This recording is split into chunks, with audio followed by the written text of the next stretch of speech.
À Montjean-sur-Loire, dans cet atelier, c'est quasiment un petit miracle qui s'accomplit. Cette restauratrice s'est lancée dans un long jeu de patience pour redonner forme à ces statues brisées.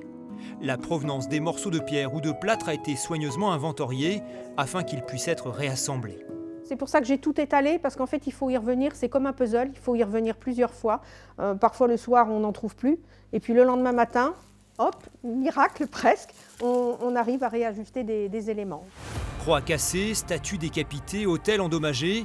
Au printemps dernier, la liste des saccages commis au sein de l'église Sainte-Madeleine d'Angers est considérable.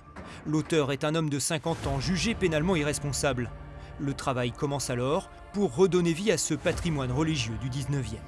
On a récupéré presque majoritairement tous les morceaux, sauf certains au niveau des zones d'impact. Là, c'est vraiment parti en miettes et là, du coup, on ne peut pas les retrouver. Donc c'est sur ces zones-là et puis sur les lignes de collage qu'on fait des réglayages. Les parties reconstituées peuvent ensuite retrouver leur place dans l'église.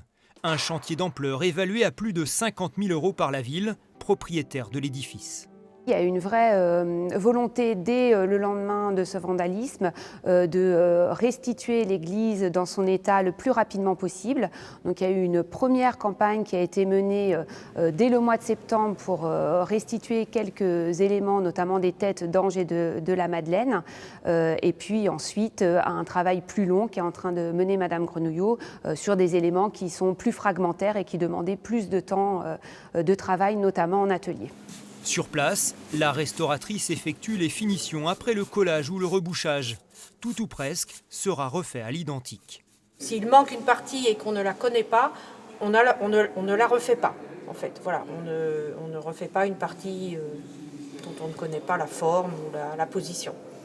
Là, on avait tous les morceaux, on savait comment c'était avant, on avait la chance d'avoir des photographies. Donc là, il n'y a pas de souci, on peut refaire après le collage des morceaux. Pièce emblématique inscrite au titre des monuments historiques, le maître-autel devrait avoir retrouvé sa splendeur comme l'ensemble des autres sculptures d'ici le mois de juin.